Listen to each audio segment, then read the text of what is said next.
Welcome to the Informed Pregnancy and Parenting Podcast. I'm your host, Dr. Elliot Berlin. My awesome guest today is a fitness coach and a fitness app creator, as well as a mom of one currently pregnant with her second. She is planning a hospital vaginal birth after cesarean. Michele Maturo, welcome to the podcast. Thanks for having me. Amazing. I'm so honored that you're here. You're kind of an incredible human. I say that a lot, but I mean it this time. Let's start at the beginning. Where are you from? I'm from Los Angeles. I've heard of it. Yes. A little place on the West Coast. Yeah. Sunshine for all. And then what do you do for work? I'm a fitness coach, and I did create an app this year, and I've released like prenatal programs, and I'm also actually in school working toward my doctorate in psychology. Oh my goodness. Ugh. If my trainer could get into my head and make me do stuff, that would be perfect. That's the goal. That is the absolute goal that I have. Oh my goodness. That's going to be amazing. And I don't know, part of me is like, okay, when you get that going on, call me because I need it. But then I'm terrified. No, you're fine. I hate working out. And then if you get in my head, you're going to make me do it. I hope so. How did you get into fitness? Well, I would say I've just always been drawn to it naturally. My mom growing up has always been really into health and wellness, and she's a holistic specialist. She's wonderful and was such a good influence in that way. And I wanted to feel my best, not just mentally, but physically as well. And then, I don't know, I just kind of realized I was working out as a passion and then as a really good outlet. And then it just became a career path while I was in school. Like working on it as a passion in high school, in college? Yeah, it actually in high school, it's just been a form of release for me. Whenever I found myself stressed, whenever I found myself needing me time, I would go on a run or I would do yoga. As long as I was active and hiking and in the sunshine and moving my body, I noticed that my mind followed because I'm always in my head, as you know. Yeah. And kind of having that escape between reading and fitness, it's what works for me. Similarly, when I was in high school, I started eating out with a passion. And I still do. I'm very good at it. I'm pretty good at it too. It's just eating the right things. Okay, Dr. B? And then working out afterwards, not going to sleep. So at what point did you turn that into a more formal, I want to do this for people, for work? Well, I'd say 2 years ago, but initially I just wanted to really learn for myself so I knew what I was doing right. And I wanted to be as educated as possible and make sure that I was taking care of my body and not doing things that were going to actually hinder myself in the future, decrease mobility, whatever it may be. And then I started training my friends, and I was seeing results with them and seeing how happy and confident they were and how they were transforming mentally and physically. And that's when I was like, okay, I need to step this up and really open up to training other people because I want to be able to impact others in a positive way and share that knowledge. And I just started doing it and really dove in head first for sure. Yeah, I think a few things that are awesome about you as a trainer. Number one, you are what you preach. So you're not just being hey, you do these and I'm going to go over there and have a snack. Number two, you're very positive and encouraging and realistic. I feel like that kind of energy doesn't come, it's sort of gentle motivation. Well, thank you. Well, I think when I talk to other people, I genuinely, truly try to speak to others as if I'm speaking to myself. So I like to do live workouts with people. I do live workouts on the app. I was doing live workouts on social media. And I found if you have that accountability partner, if you see, I'm not just telling you what to do, I'm sweating. I look like I'm suffering. I'm making mistakes. Mm-hmm. I'm not doing anything perfect, but I'm doing my best and I'm showing up with you. And I feel that's been the most effective way because if someone just tells me what to do, there's going to be pushback. Mm-hmm. So I respect other people in that way too. And I'm like, hey, you know what? We're in this together and I messed up. So don't feel goofy if you do either. And don't be hard on yourself. We're I always preach like we're striving for movement, not perfection. And we're lucky we even get to move our bodies. Not everyone gets that opportunity. So I just Yes. try to make it a lighthearted thing because, man, not every day is easy getting in there. Yeah, I can relate to that part of it. So then you said your mother was like a holistic practitioner. What kind of holistic practicing? She does a lot of detoxes and health and like body wraps and lymphatic drainage. And she also works on interventions for, substance abuse, and everything is very, very natural. And like when we were younger, man, I don't even remember getting milk. Hmm. It was just soy milk. Oh, wow. Yeah. That's not Not a really fan. milk. Yeah, I know. It is and it isn't. My friend Lois Black says it's not milk, it's soy juice. But you can't call it soy juice because it makes you gag when you say soy juice. So they have to call it soy milk. You're not wrong, and soy milk is not my favorite. So I'm not mad at you for saying that. I do like the oat milk. I just learned oat milk's not the best for you. I know, I like it though. I mean, Oh, okay. Oh, well, I like a lot of things I then didn't in say it that was case. healthy. I I like, just said yeah. out of all the not milk milks, I think I like oat the best. Really? I like almond, but oat is okay. Oat's okay. I like almond too. All right, let's move on. Okay, so where'd you meet your partner?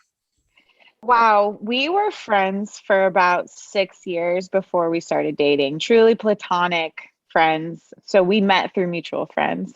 That's a whole other podcast time, but Oh, I'll say mutual friends. okay. So you met through mutual friends, but over 6 years of platonic, we're buddies. How does that develop into we're a couple? Wow. Well, In a nutshell. in a nutshell, we really respected each other throughout that time period. We respected each other while we were in relationships. We never crossed those lines, but we knew there was a connection. And then he is a singer and songwriter. And there was a time where he was like, "Hey, would you be in my music video?" And I was like, "Okay, cool. Like, let's do it." Because I was doing some acting and commercial work at the time. And I did a music video with him, and there was a kissing scene. I was in a relationship and he was in a relationship and just friends. We ended up kissing. And afterwards, I was just like, oh no. Oh no. But nothing came of it. I was a good girl and he was good, but we both knew, oh no. But again, we still didn't date after that. Nothing happened. And then the stars aligned. We both happened to be single for the first time at the same time. And we were like, let's go hiking. Let's just hang out and be friends. And now we are here with 2 babies and happily engaged. I never thought about that. Hey, you want to be in my music video? Yeah, he's very creative. You know what? He's very creative and he's such an all around incredible, good guy and so thoughtful and genuine. And that's really what got me. Like, even as friends, he would just randomly be like, "Hey, if you're not feeling well, like send me something to like pick up my spirits, like send me crystals," or I Oh, don't, he knew what he was doing. He's a smart man. He's a yeah. smart man. Wow. I mean, it sounds like a win-win for both of you. Yeah. And then how soon after that did the baby come along? Pretty soon, but Pretty quick. yeah, we just hit the ground running. And I think we both were just at a time in our life where he knew I wasn't going to date unless it was the person I really was going to be with. And he felt the same. And he was like, by next year, I want to have a family. Oh, wow.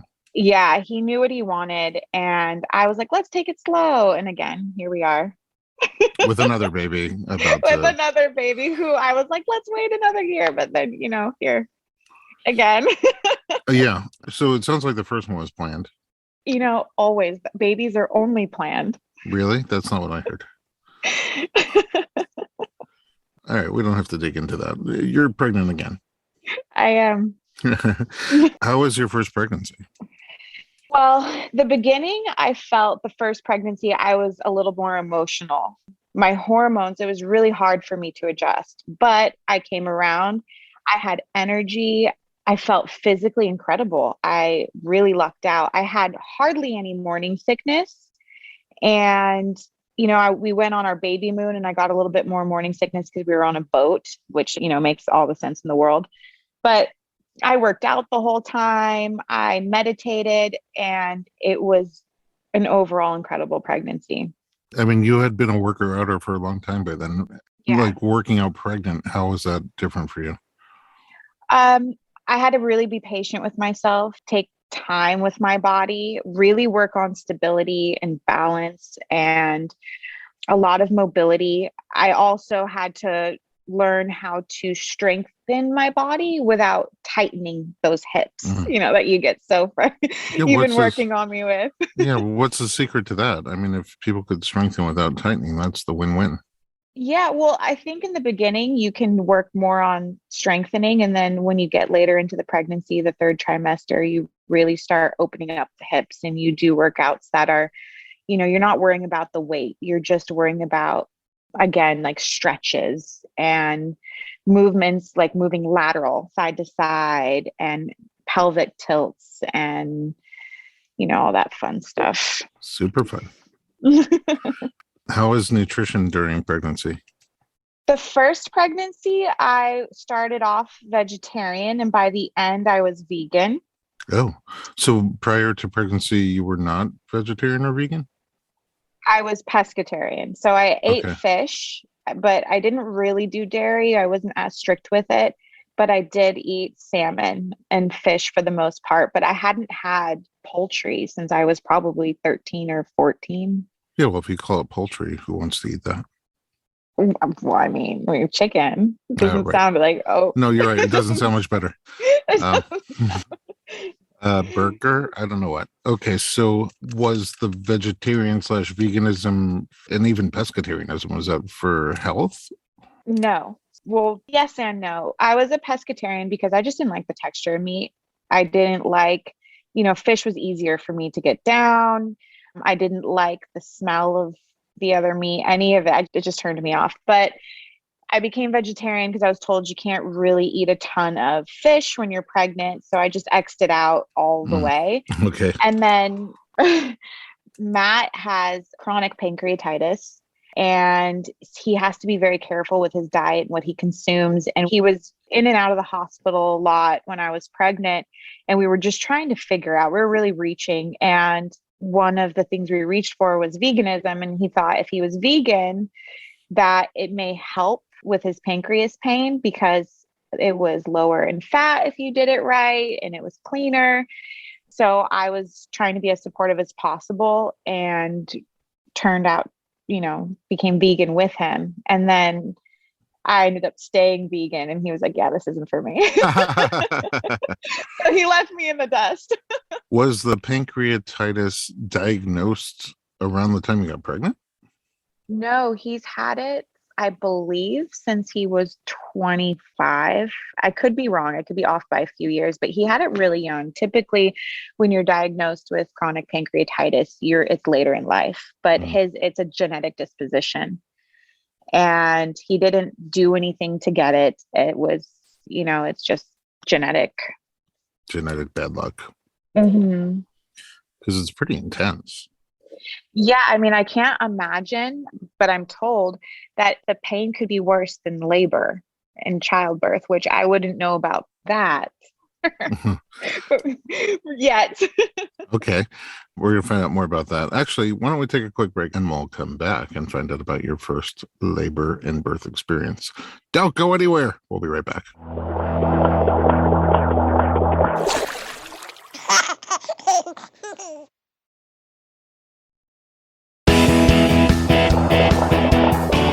Welcome back to the Informed Pregnancy Podcast. We're talking to Michele, who's currently pregnant and just about due with baby number 2. But let's go back in time and talk about the first birth plan. I mean, you grew up in a holistic house. You eat healthy. You work out all the time.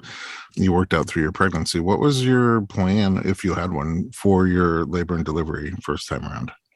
Well, my plan was, I had a plan, and it was to do a vaginal birth. I was open to having an epidural, but it wasn't the plan. And I didn't want any pain meds. And last resort would be a cesarean if my life or the baby were at risk. Okay. But before we go further, let's unpack that. No pain medication, because why? I just don't feel they mix well with me. I just don't do well. I don't like the way I feel when I'm on pain medicine.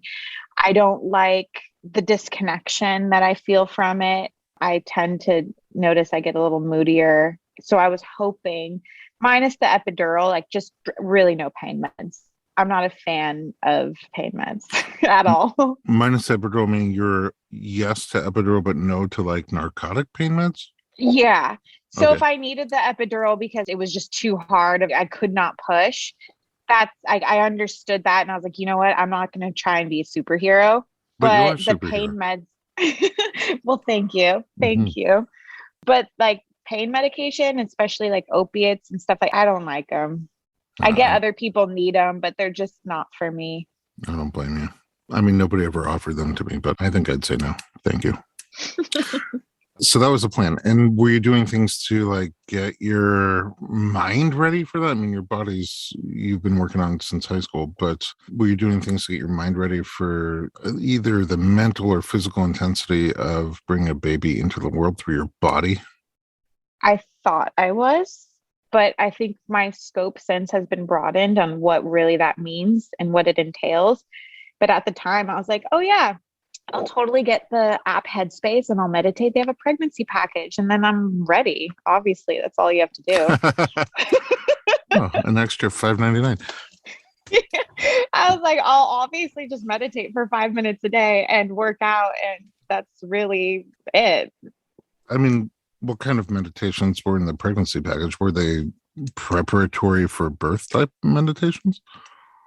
Yeah, it was just kind of about connecting with your body and connecting with your baby and imagining, this white light coming down and wrapping it around your baby and you and thinking of calm things. But it by no means was like a labor hypnotherapy session. And you were planning to give birth at a hospital Yes. with a medical doctor? Yes. Okay. No. And anybody else on the team? No. Okay.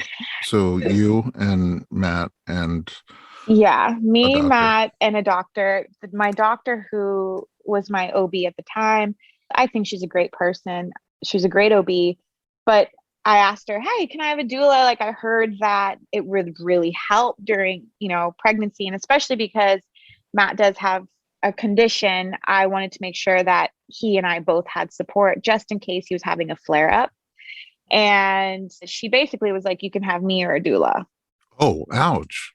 Yeah. And I didn't know, and from my experience, which was very little, she's a doctor and I'm not. I'm like, well, I'd obviously rather have a doctor than a doula. Like, you know. Right. I mean, it's usually not one or the other. They play very different roles. Did she have a bad experience with a doula? Did she explain that position? If I'm being honest, like I just didn't question it. I just said, okay, good. I kind of felt maybe intimidated by the credentials. I don't know what it was, but I just didn't in that moment think to question her. And I thought, okay, cool. End a conversation. Like obviously she's done this more than I have. So I'm going to trust that I don't need one. Okay. Did you do any childbirth classes? I thought about it. Does that count? Sure, of course it does. Okay, so you didn't do any classes, and you've never been to a birth before. No, Okay. no, you And Matt, actually showed me my first birth. oh, on the video. Okay, and then Matt hadn't been to a birth before, so No. you were just kind of winging it because you had the headspace. Yeah, well, I just in my mind, I just was like, millions of billions of women have done this. Like, I'm no different. And I got it. And I really pride myself on being resilient mentally and physically. And I just was hoping for the best. And I thought, my doctor and my birth plan just had my back. And we were on our merry way to a happy labor and delivery. Look, I mean, I don't think it's a terrible plan if you know the system. Right. I almost Mhm. think that's a much better plan if you're planning to go outside and squat in a strawberry field, have your baby, and come back in. But the system is where sometimes those childbirth classes really come in helpful, or doula comes in helpful. Mhm. So in your case, how did your labor start? Um, we're on our way to dinner, and I was like, "Hey, let's just stop by my doctor's appointment real quick," I because always say that on my way to dinner. I was 40 and a half weeks. Actually, I was 40 weeks plus 5. So right there. And I was like, "Oh, I just have to go in really quick. She just needs to check me out really quick." And when I got in there, she was like, "Michele, your amniotic fluid is extremely low." Also, did not know what amniotic fluid was, just sounded awful to me. And I was like, Oh, "Oh, are we okay?" And like, "Are we good?" And she goes, "No, you need to get admitted to the hospital and we need to induce you." So already, like, I didn't even have my hospital bag. I didn't already my birth plan. I was like, but the controls, come on, and also you didn't eat dinner yet. The worst part about it is I didn't eat dinner. You're right. And there's nothing worse because I knew that when I went into that hospital, I was getting ice chips. Yeah, So I if was you're just, lucky. if I'm lucky. So I was just not pumped. Oh no, so you So literally just got in the car and went to the hospital? yeah. So we went to the hospital and Did you have your bag or anything? no, I had Nothing. nothing. Did you No. have a bag at home packed and With my, ready to go? yeah, my But birth plan, my bag, everything. but literally no time to go get it. No, because we live further out. Okay. We live about like further out of the city. And I asked her, "Can I go home?" She said, "No, you need to be induced. It's very low." I don't know how low it was. And if she would have told me, I would never be able to remember because it meant nothing to me at the time. Like, Sure. I didn't understand it. Yeah, no, nobody knows like what a normal amniotic fluid is. Like most people don't have any idea. I had no clue. I just knew, like, okay, great. I don't get to go to dinner and I don't get to get my bag. We have to go get admitted. So that's what we did. And we showed up to the hospital, just Matt and I. And no birth plan. Well, and a baby. Okay, and no birth plan. Just my mind is weirdly curious. What was the most important thing in your bag that you didn't have that you wish you would have? I think probably my phone charger. Yes. Honestly, I was making a lip balm joke, but phone charger would be number one. It was probably my phone charger and my gown. Like, I ordered like a special hospital gown because I didn't want to wear the hospitals. So I was like, "There's no way I'm wearing that. I want my special pretty gown." And, luckily my father-in-law, he brought it all. So in the end, it was fine. You can always count on your father-in-law to bring the special pretty gown. Yeah, he brought my hospital bag, I Oh, the whole think. bag. Yeah. Okay, so you're there, and they're like, "We got to induce you right away." Had you considered induction, like familiarity with the different methods of induction?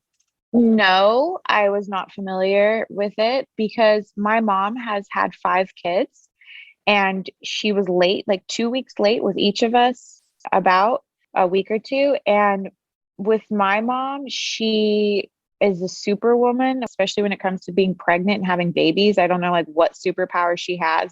So I just was like, "Oh, genetically fine. I'm fine." So You know.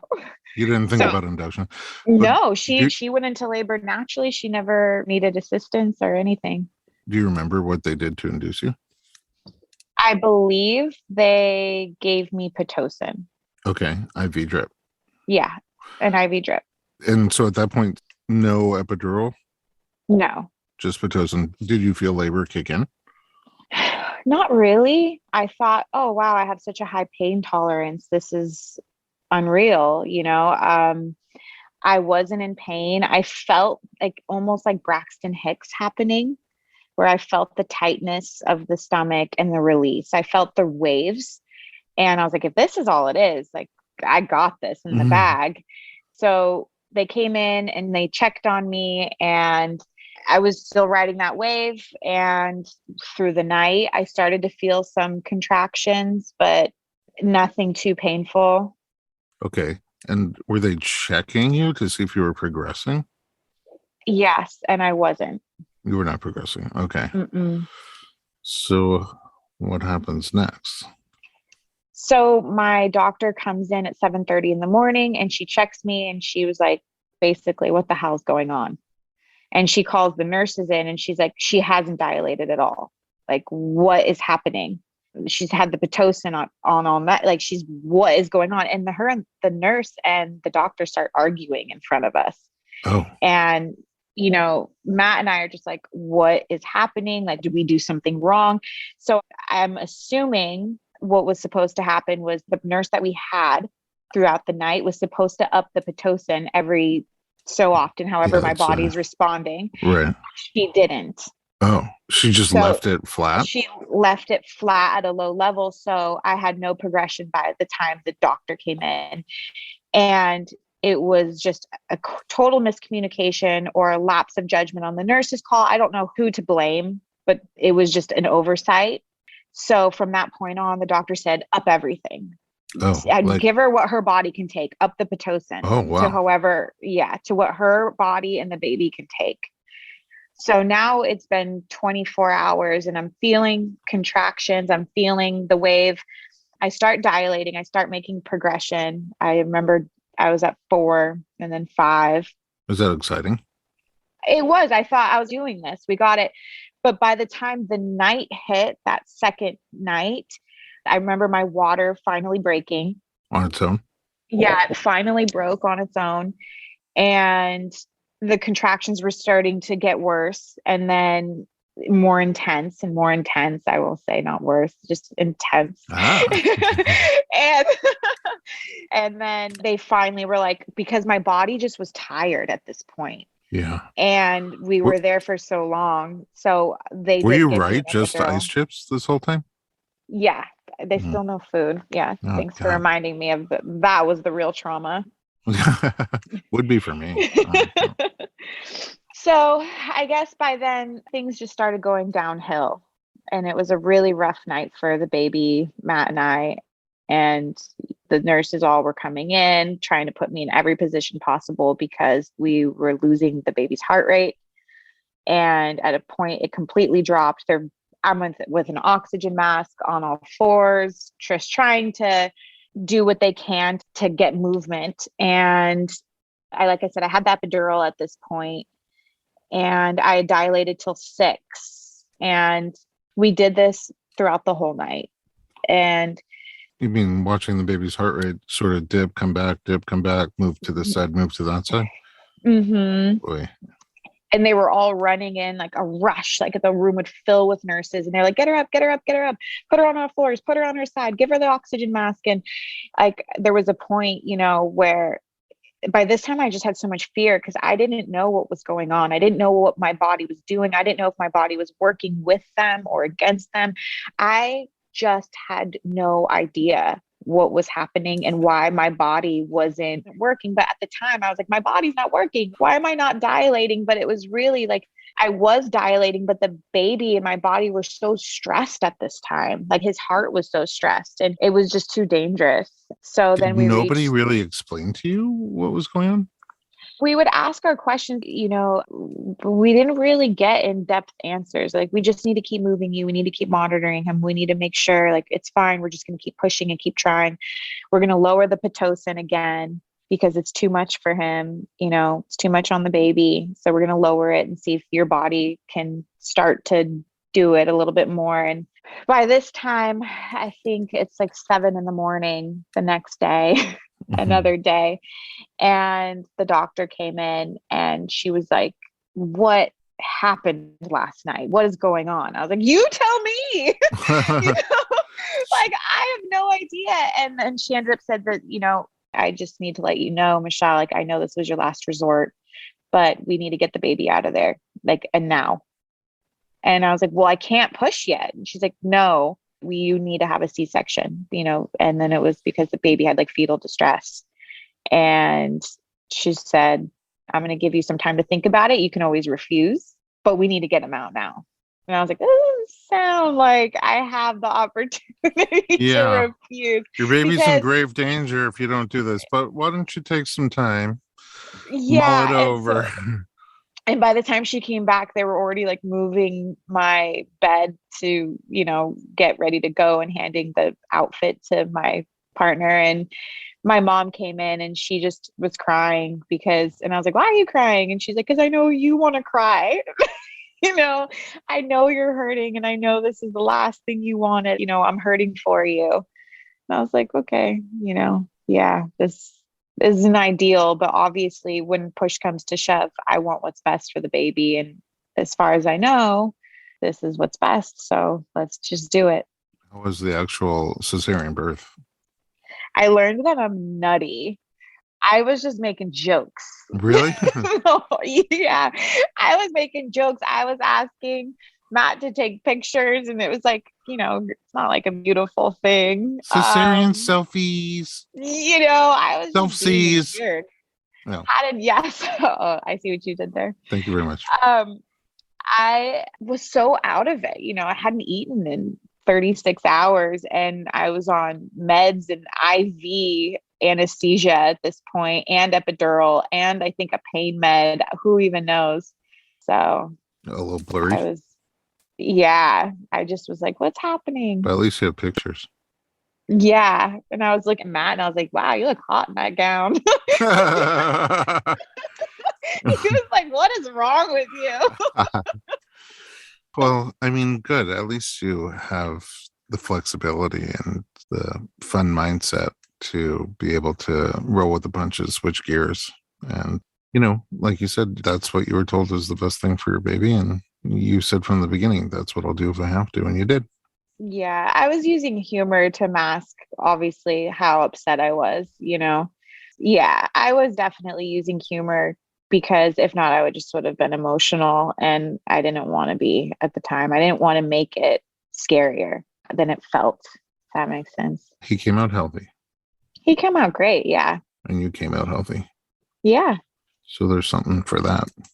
Yeah, I know. And that's what matters at the end. So I'll work through the PTSD later.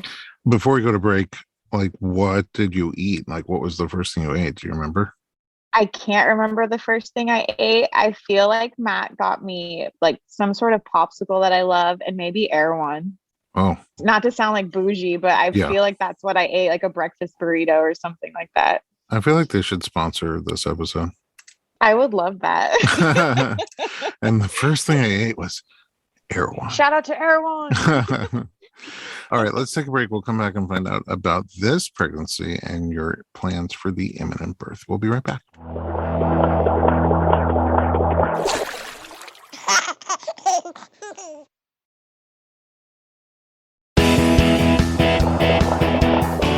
Welcome back to the Informed Pregnancy Podcast. We're talking to a super pregnant Michele Maturo. And in our story, you just had your cesarean birth with your first baby. And definitely wasn't planned, wasn't what you wanted. And you made the best of it, but you didn't really feel great about it. How did things progress after? How was your recovery? Recovery for me just sucked. I'm so used to being active and having that movement and I just couldn't do very much. It was hard for me to walk up and down the stairs. My mom had to give me my first bath. Oh, like the good old days. Yeah, my mom was back to bathing me because I had staples across my belly and it wasn't a very pleasant experience for me. And I don't know if there's some people that have C-sections and then they just get up and go. That's awesome. Good for them. But I didn't have that same feeling. And especially mentally and emotionally, I felt it really dragged me down. And I do feel it played a big part in postpartum depression that I ended up having for about maybe 4 to 6 months after. Oh, wow. Did the postpartum depression, how did you know that's what you're having? What were your symptoms? I was having trouble connecting and I was with having... the baby? Well, yes, with the baby and no, but also just with myself and my surroundings and the adjustment. And I knew this is the happiest moment of my life, but it didn't in my heart feel like I wasn't jumping over the moon. I was like, wow, I feel this heaviness and I know I love this baby and I feel I love this baby and I'm so madly in love with my partner, but why am I feeling so heavy? Mm-hmm. And I just remember calling my mom and crying. And I just was like, I don't know why I'm feeling this way. I've never been so sad. And she was trying to be as supportive as possible, but I was on anesthesia and I was on painkillers, and I did have an experience that I wasn't anticipating, and it was traumatic, and I was acting like everything was fine when it wasn't. And then to just do the icing on the cake, then that's when the pandemic started. Oh, wow. Okay. Yeah. I guess it was probably your fault. Yeah. So basically, it was The all whole my pandemic. fault. And Yeah. I started, Yeah. Yeah. I can't believe it was you. all me. And we couldn't have help at the time. We had help for maybe like a week or two. And then she was like, "Hey, I have COVID." Oh, no. At the very beginning? The very beginning. The And bad we were, one. yeah, the bad one. And And you had Matt a and I baby. just said, "Bye, sorry," Oh. So it was just Matt and I. And at that time, it was lockdown. We didn't have a ton of family that was coming over. We had, my father-in-law coming over, and here with us, and his amazing, incredible girlfriend. But for the most part, it was me and Matt, and he has a chronic illness and I have postpartum. So it felt very intense at that time. I mean, thank God for Erewhon. No, because we weren't going to Erewhon. They deliver. Erewhon delivers. No, not to where we live. Oh, not to where you live. Oh. No. If only you had Erewhon. If we had Erewhon, I'm sure that life would have just been just completely different. Cheeky. Totally great. How did you deal with postpartum depression? Therapy, Were you in walking, therapy sunshine. before that? And you Yes. just applied it to the postpartum? Yeah, big, big advocate of therapy. I don't care who you are, what you do. I feel everybody on this planet could benefit from therapy. I think it's true. Like the way we are built and the world that we live in, it's just a lot for the mind to process and handle, even when things are going well. Yeah, absolutely. It doesn't hurt to have someone to talk to with a non-biased opinion and who is really advocating for you and your mindset. So I'm really lucky that I had that in place already before. And I have a really supportive partner, and I can talk to him about anything and everything, which really helps as well. And my family's really supportive and loving. So they were very gentle with me at the time, which helped a lot. Sound like you have an amazing family all around. My family's nuts, but one thing they know how to do is love hard. So I'll take it. I'll take. They're a wild bunch, but they're a bunch of lovers. So nutty hard love. So did your body recover in the way you had hoped? It did. I still get a little bit of pain. And every time a doctor sees my scar, they're like, "Oh, it's not a keloid. It's some sort of other scar. It just didn't heal pretty or right or whatever it was." And there was weird times where I would feel like I'd put my hand on my stomach after I ate and I'd feel the bubbles. Like I was like, did I get put back wrong? Oh. It didn't feel that good for me. So oddly, an OB/GYN once described to me how her perception of a cesarean is. And she said, if you ever go camping, like with a tent, and it's your first time using that tent, and you take it out and you pitch it and you have a good 3 days of camping, and then you take your tent down and go try to stuff it back in that bag that it came in, you can kind of get it in there, but it's not like it was when you got it. That's how she kind of described cesarean. I've never done one or had one. She never had one either, but she's done many of them. And that, when she was thinking about her own birth plan, that was something that was in her mind. Like, a cesarean may not be too bad, but I know I'm not going to ever be exactly the same. Yeah, I can empathize and relate with that. Even my belly button got different. It's like an outie now, but if that's the worst case, I think I can live with that. But yeah, I think so. I mean, think, I hope so. I'm like, I'm never doing that again. I have an outie belly button. Maybe it'll go back in. It felt weird. I felt unsettled for a few months after, but I did find normalcy in that feeling again and in my body. And I also, when the second I got the 6-week okay to work out again, I was back at it. You're on it. Yeah. Which I think actually helped with my recovery a lot. All right. Now you're pregnant and you have a kid. Mm-hmm. That's a lot. We're still in a pandemic, but not quite as crazy. I feel like it's toward the endemic, but I'm not it's a reputable source. But even just for reference, we're literally past Omicron already. And, we've gone through this transformation from the first COVID that came around, the first strain, where everybody's like, oh my God, I don't want to get COVID because I don't want to die. And then Omicron came around and people were like, I don't want to get COVID because, I need my nanny and my whatever. It's a total shift to people who are saying, gosh, I hope I get COVID so I'm immune longer. It's just changed a lot. And now the masks are coming off, even in Los Angeles. And it's, you brought us a pandemic with your first baby and you're bringing us out with the second baby. It's very nice of you. You're very welcome. Just trying to do my duty. You're the best, Michele. Okay, so now pregnant again. How's this pregnancy going for you? Now it is great. Okay. It is great. In the beginning, I would describe it something like a layer, like a different level of purgatory. Oh. It was awful. What happened? I had hyperemesis gravidarum. Is that how you say it? Oh, hyperemesis. Yeah. You were throwing up a lot. Just not a lot. A lot is an understatement. It was so hard for me to even get out of bed. Vomiting so terribly, so nauseous. I couldn't even make it to the toilet. I would throw up in my sink. I would throw up wherever I could. I'd be outside. I would be walking. It was so bad. Did you lose weight? Oh yeah, I ended up dropping down. I'm already pretty small and I lost a lot the first trimester. Yeah, I was only asking because one of the signs of hyperemesis versus, let's say, nausea and vomiting of pregnancy is weight loss. Oh yeah, I dropped down to, maybe, I don't know, 100 pounds. It's like I'm supposed to be gaining weight. Right. And I also had severe hair loss and started losing all my hair because I couldn't even get the prenatals down. They made me sick. I was listening to my OB and I started eating eggs and protein shakes. So, I've always had protein shakes, but I started eating eggs again because I was like, whatever is going to be good for my body and this baby. Oh, you were still vegan? Yeah, I stayed on that whole vegan diet because by the time I committed, I was so grossed out by everything. So I just actually stayed vegan, which I feel I may not have done it the best because I lost my supply early. I don't know what it was, but because I work out, I just needed to have more protein. So it was really hard. I didn't work out like in the beginning. Did your doctor call it hyperemesis? Yeah.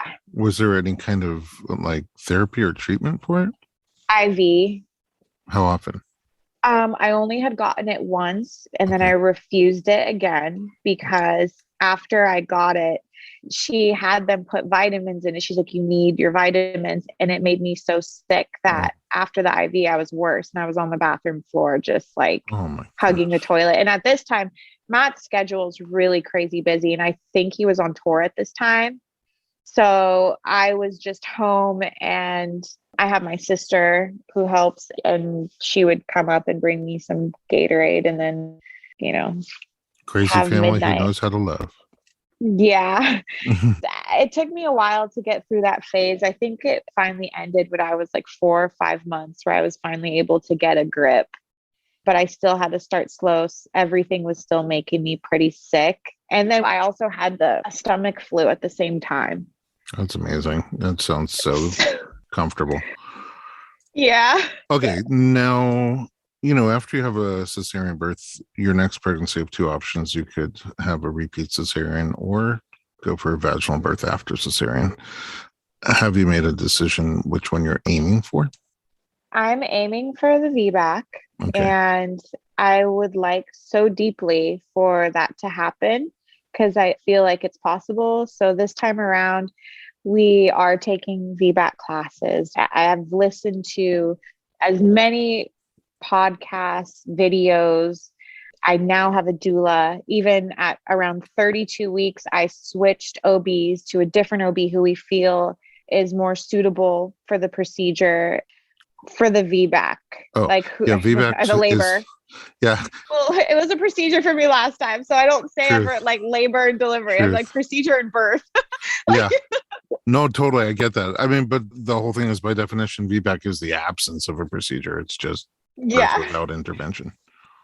And so now I'm understanding that knowledge. I know knowledge is power, but now I know it's freedom. It's being able to advocate for myself. The more I know, the more comfortable I'm going to be in that room, the more comfortable I'm going to be to stand up for myself and my body and know what to expect a little bit more and not be so intimidated when a doctor tries to tell me something, or a nurse. Like, I can second guess them. They are people. And if I feel it's going against what I want to do or what I feel like my body's capable of, I can advocate a little bit more, knowing that, I'm not going in completely blind. No, I don't have the experience or the credentials, but I am learning as much as I possibly can before I get to that point. And I am putting in that work. I'm also seeing, obviously, you, who I think makes a huge difference Oh, thanks. in I highly recommend preparing me. my body. Oh, I mean, it makes a huge difference. I could tell in my body. It's just my hips are getting looser. My mind is better. Like, I mean, you've helped guide me so much. yeah. When we first sat down, you asked me like, oh, so you want to try for a VBAC or cesarean? I was like, well, I'd like to do. And you're like, sounds like, you need to listen to these podcasts and do this, and you know what you want, and don't let other people bully you. And I was like, hey, you're right. Yeah. I mean, you never know how it's going to go, right? But if you want something, you got to go for it. You got to aim for it. It doesn't just like show up on your radar. Yeah. I told it was almost like it was such a no-no. I was told that after you have a cesarean, that you should just have another one, and that your uterus was going to explode, and that like no doctor really wants to do it, and it's just more difficult. And I just heard so many negative things about it. But then after doing the research, I learned that couldn't be further from the truth. They both have risks. A second cesarean has just as much risk as a VBAC, if not more. They have different risks. And some of them are for this pregnancy. Some of them would be if you're planning to have another kid down the road, then how you do this one will affect that pregnancy and birth. There's a lot to consider. There's pros and cons to both, and it's not black and white. And as long as you learn the risks and benefits and make a choice, then we're supposed to support you in that choice. And, the current recommendations are that more people should have access to VBAC. It got a bad rep. And there are risks. There's certain things you can do to mitigate the risk. There's certain things that we can do if those things happen to immediately jump into action. But it should be your choice. Yeah, I agree. And I feel like when I started to learn more about it, the risks were worth it. And just even with the healing alone, I just was like, wow, especially now having a toddler and a newborn, I just feel that, recovery will be smoother. I feel it'll be easier to connect. I feel that I won't have to be on pain meds after the birth, which is a huge bonus. Again, obviously, if push comes to shove and I have to do what's best for the baby or my body, I'm not going to give so much pushback that, I'm doing this just because I've made up my mind and I don't care what anyone says. No, I just want to be able to know that I have the ability now to make an informed decision. That's amazing. I have so many questions. Are you going to bring food? I don't know. We don't I have to don't tell think, them. yeah, I don't know, but like, I don't want to like poop my pants or something. Oh, that's what you're worried about? I mean, I don't know. I have this discussion from time to time on the podcast. And, observations of a male doula, number one, in the moment, you usually don't know or care. Number two, nobody else around you cares. Generally in the hospital, especially the one that you're going to, you have like layers of disposable chucks underneath you. And if something comes out, it's not usually buckets of poo. It's like a sliver. And you don't even know sometimes that they've just wiped it away and taken out that chuck, and you're sitting on a clean one. Look, I get it. I'd be mortified, but just from observation, my patients who have been really nervous about that in the moment couldn't care less. Yeah. I'm just here to keep it real. And I just don't know how I feel about all that. And I get it. It's all natural. And it's like, and there's just so many other women. It's like, it's just relax. It's natural in the process. And, more power to them. Oh, And you're not buying anything I'm saying. Okay. No, hopefully I'll get there. Hopefully I'll get there. But like, I feel like you know how my mind is, at this point, and maybe I'll get there. I'll Yeah. loosen up a little bit. Again, in the moment, it's a little different than now. Yeah, Also, so did you get another cool labor gown? I have to order it still. I'm working on my hospital bag now. I had to work on everything else first. And now that the nursery's done, I feel like, okay, I Uh, can get the hospital bag okay, ready. food for thought. Sometimes fitness people like to wear fitness clothes when they're in labor. You mean what I'm wearing while in labor? I was like, what do you mean what I'm wearing right now? Yeah, I can't see exactly what you're wearing right now, but yeah, like what you would wear if you were going to work out. No, why would I want to wear pants? That Oh, seems it so doesn't have to be restrictive. pants. It doesn't have to be pants, but I mean like the sports top. And you know what people wear sometimes who are athletic or like a little tennis skirt, just something that makes you feel like when you look in the mirror, you see active, healthy, strong, fit, not like a hospital gown. Even the nicer ones are like, I'm dependent, I need help, somebody has to take care of me. It's just a different mindset, the psyche. When you look in the mirror, when you put on workout clothes, then you have like an energy about you that's different than when you put on like a hospital gown. I have to admit, I didn't really look at it that way. It's food for I've thought. I don't know it's what'll food for thought. I've never even worn a really tennis skirt, maybe since I was 5, but you I wear know, them all the time. I've seen it. No, I'm kidding. Yeah. It's food for thought. You're right. It's something to think about, but I just want to be the most comfortable. And I'm hoping that I'm just going to feel empowered either way. And I feel like as long as I can get my mind to really relax, and that's where I'm really leaning on my doula for, to help me really just melt. That's what I'm hoping for. I know from firsthand experience that you are an intense fighter. Like I would not want to be on the receiving end of your angry fight, but you're also a very powerful releaser. Like when you get in there and take the reins of your nervous system, you can really just melt into whatever you need to melt Hmm. into. So I think that'll be a big piece for you. Like that with a little bit of luck, and you should be golden. Are you going to labor at home at all? I was told that I'm not supposed to Uh-oh. because I know Here we go because again. I know I was told because of the cesarean that when I start to feel those contractions that I should be going to the hospital. So I questioned that. And, like obviously you've shown me examples of women who have gone completely the other way and done VBACs at home, no meds, just with a midwife, and it's been successful. So I have a little bit of hope that I could do some labor at home and then Yeah. go, but the hospital is a little far for us. So Yeah, so that's where the hotel comes in handy. yeah.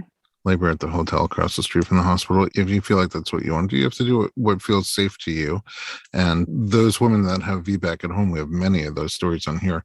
They do, though, have a midwife who's a medical practitioner with them, monitoring them, monitoring the baby, checking the cervix, things like that. So I don't know. It's food for thought.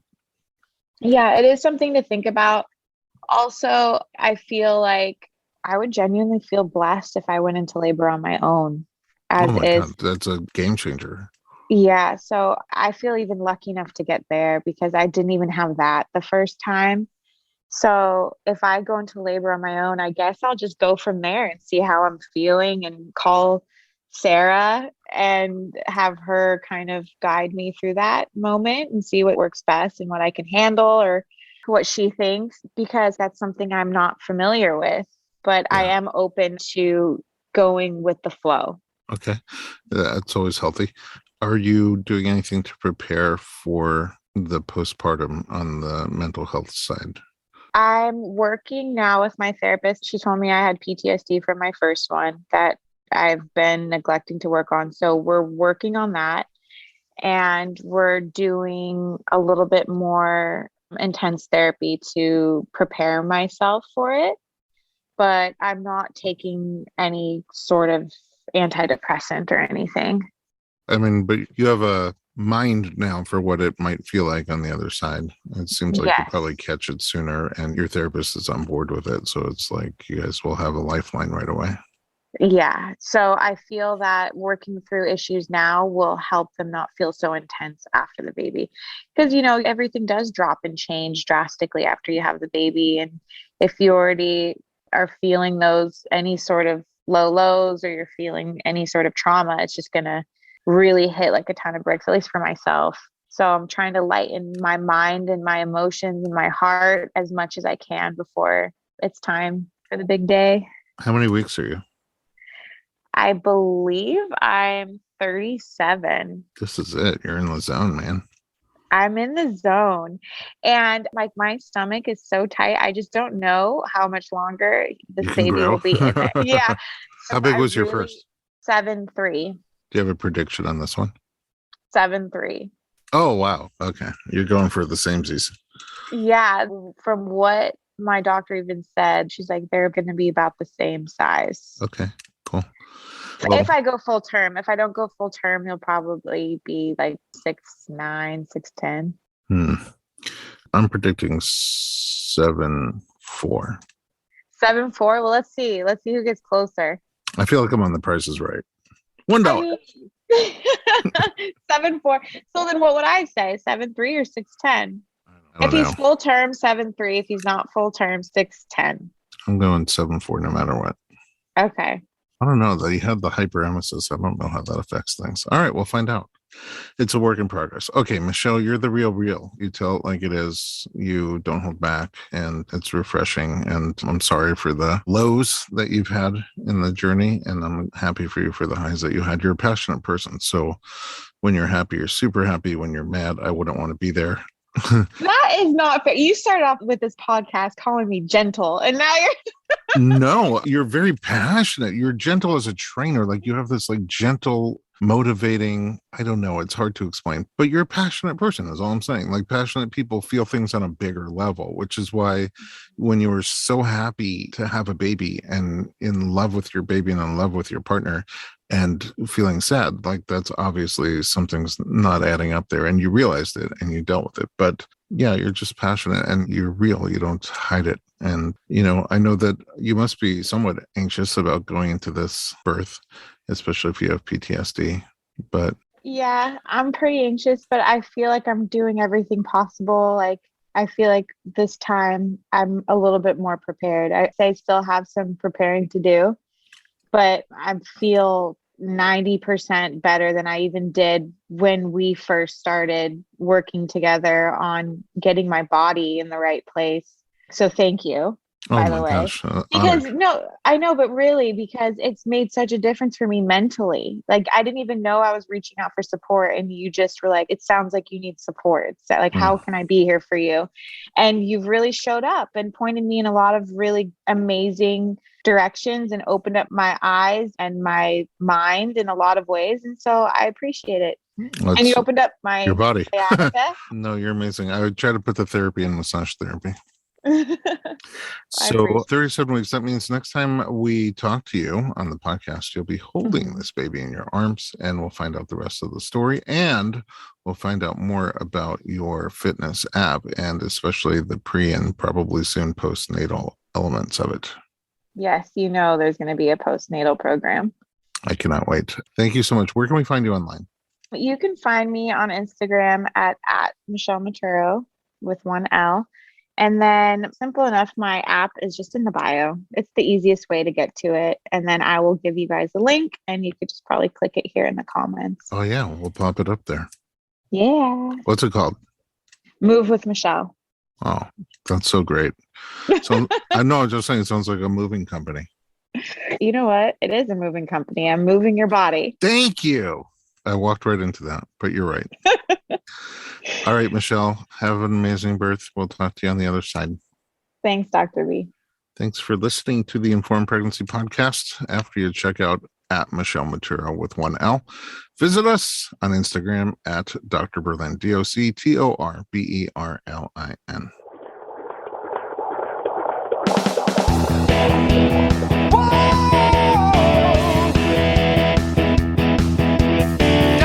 Doctor, give me the news. I got a